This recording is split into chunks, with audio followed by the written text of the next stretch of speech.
म्हणून समोरचे जे अधिकारी आहेत, म्हणजे शासनातले जे अधिकारी किंवा कर्मचारी जे म्हणून साहित्य निर्मिती करतात, त्यांनी देखील माणूस हा केंद्रबिंदू ठेवून पुढे कसं गेलं पाहिजे. निसंशय सर्वसामान्य माणूस हाच केंद्रबिंदू असतो आणि तो असला पाहिजे.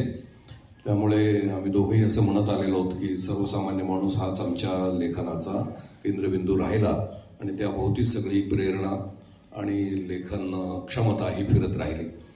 त्यामुळे हा जो सर्वसामान्य माणूस आहे, जो सर्वदूर पसरलेला आहे, त्याचं जे काही सुखदुःख आहे ते समजून घेणं, त्याची आपली स्वतःची आकलन क्षमता वाढवणं हे फार महत्त्वाचं आहे.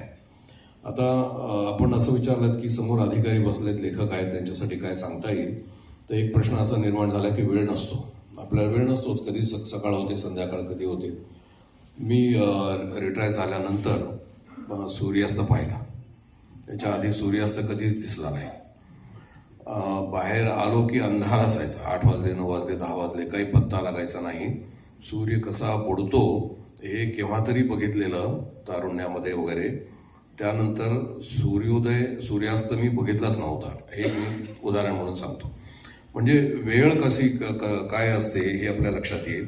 मग आता लेखक असं म्हणतात, अधिकारी असं म्हणतात की मग लिहायचं केव्हा. तेव्हा त्याचा एक छोटंसं काही मंत्र मी देतो.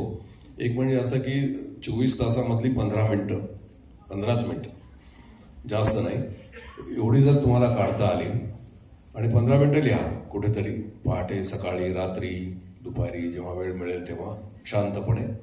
दुसऱ्या दिवशी पुन्हा 15 मिनटं, मग पुन्हा जमलं तर तो वेळ वाढवा.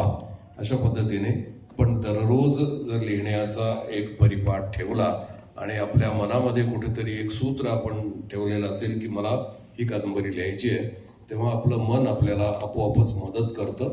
कारण मेंदू काही विसरत नाही. पहिली गोष्ट मनामध्ये, आणि सेन्सिटिव्ह मन जर असेल मन, तर ते नक्कीच तुम्हाला मदत करतं. तुम्ही कुठेतरी एक क्रम ठरवून दिलेला आहे तुमच्या कथेचा, तुमच्या कादंबरीचा.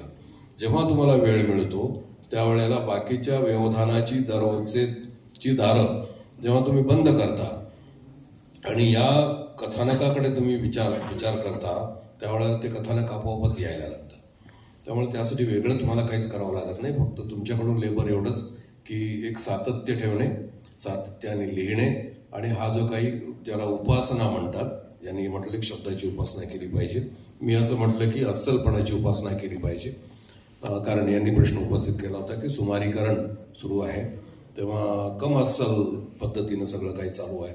तेव्हा अस्सलपणाची उपासना करत असताना तुम्ही सातत्य जर ठेवलं तर हळूहळू तुमच्या लक्षात येईल की अरे, या मागच्या आठवड्याभरामध्ये मी बरंच काही लिहू शकलेलो आहे. आणि 8-10 पानं लिहून झाली, त्यानंतर पुन्हा 8-10 पानं लिहून झाली. मग एका महिन्यामध्ये, 15 दिवसामध्ये तुमची एक कथा पूर्ण होते.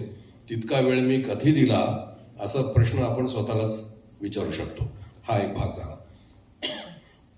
निर्मितीच्या संदर्भामध्ये तुम्ही विचारलं की पांगेरा जसं होतं तसं तुमच्या संदर्भामध्ये काय. तर तिथे जे काही पाण्याखाली जाणारं जे गाव आहे ते त्यांनी बघितलं, मी पाहिलेलं आहे. पण त्याला राजकीय एक किनार मी सोडून दिलं. त्यांनी पण त्याचा काळ आणि परिसर हाच नायक मानला होता. तसा मी देखील काळ आणि परिसर हा नायक मानला. त्यामध्ये काही निवडक प्रातिनिधिक पात्रच आहेत त्या कथेमध्ये, आणि पाण्याखाली जाणारं गाव आहे, तिथली मानसिकता मला प्रामुख्याने पुढे आणायची होती. माझं असं लक्षात आलं की जेव्हा लक्षात येते की या पुढच्या अमुक पाडव्यापर्यंत पाणी येईल, आपल्याला सोडावंच लागेल, त्या ठिकाणी राहणाऱ्या माणसांच्या मनामध्ये काळ हा मंदावलेला असतो. त्यांचे घड्याळाचं काटा हा पुढे टकटकतच नाही, जातच नाही पुढे.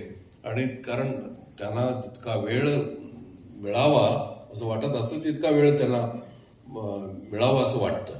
त्यामुळे जास्तीत जास्त क्षमता काल निर्मिती ही लक्षात आल्यानंतर हळूहळू आपलं जीवन पुढे व्यतीत करावं असं त्यांना वाटतं. त्यामुळे तिथे मी असं प्रतीक रूपाने त्या कथांमध्ये असं मांडलंय की तिथली घड्याळ बंद पडलेली आहे घरामधली.